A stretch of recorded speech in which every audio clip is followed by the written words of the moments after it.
اعوذ باللہ السمیع العلیم من الشیطان الرجیم بسم اللہ الرحمن الرحیم۔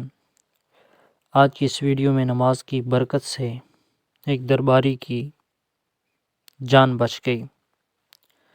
انتہائی سبق آموز حکایت ہے، اس لیے گزارش ہے کہ ویڈیو کو پورا دیکھیے گا۔ ایک مرتبہ ایک درباری سے کوئی سخت جرم سرزد ہو گیا۔ اس جرم کی پاداش میں بادشاہ نے حکم دیا کہ 24 گھنٹے کے اندر اندر اس کا ملک چھوڑ دے۔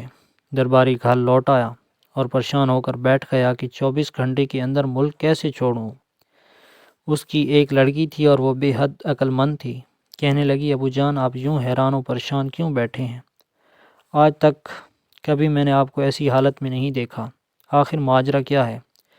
شاید میں آپ کی کچھ مدد کر سکوں۔ اس نے اپنی بیٹی سے کہا، میری لخت جگر، آج تو جی بھر کے میرا دیدار کر لے اور آج جی بھر کر باتیں کر لے، کیونکہ اب میں تجھ سے جدا ہونے والا ہوں۔ آج کے بعد تو میری صورت کو ترسے گی۔ بیٹی تڑپ کر بولی، ابو جان حاکم بدہن، آپ مجھے کیوں دور کر رہے ہیں اور آپ کیوں ایسی مایوس کن باتیں کر رہے ہیں؟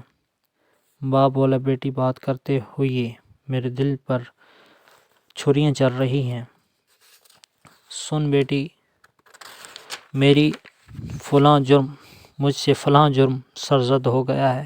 بادشاہ طیش میں ہے۔ اس نے مجھے حکم دیا ہے کہ 24 گھنٹے کے اندر اندر اس کے ملک سے نکل جاؤں، اور اتنے کم وقت میں ملک چھوڑنا ناممکن ہے۔ جب بادشاہ کے سپاہی مجھے یہاں موجود پائیں گے تو پکڑ کر لے جائیں گے اور بادشاہ مجھے مروا دے گا۔ یہ بات سن کر بیٹی مسکرائی۔ باپ بولا، بیٹا میری جان جا رہی ہے اور تو مسکرا رہی ہے۔ بیٹی بولی، ابو جان آپ فکر نہ کریں، انشاءاللہ تعالی بادشاہ آپ کا بال بھی کا نہ کر سکے گا۔ آپ بے فکر ہو کر اطمینان سے سو جائیں۔ باپ حیران ہوا، مگر وہ بیٹی کی ذہانت کا معترف تھا۔ مطمئن ہو گیا کہ چلو دیکھیں کیا ہوتا ہے۔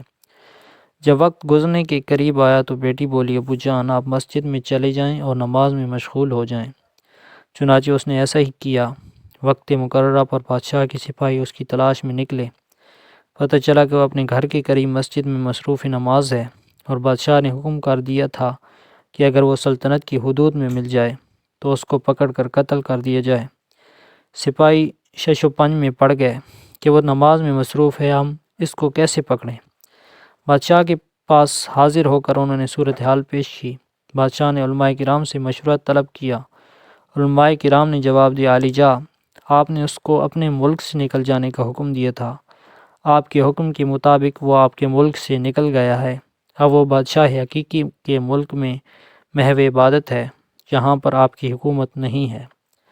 بادشاہ بے بس ہو گیا اور اس نے احکام قتل بھی واپس لے لیے، اور یوں نماز کی برکت سے اس شخص کی جان بچ گئی۔ نماز پڑھتے رہیے، اس کی جناب میں گڑ گڑاتے رہیے، آخرکار اس کو رحم آ ہی جائے گا، بلکہ تلا ہوا ہے کرم بندہ پرور ہی کے لیے۔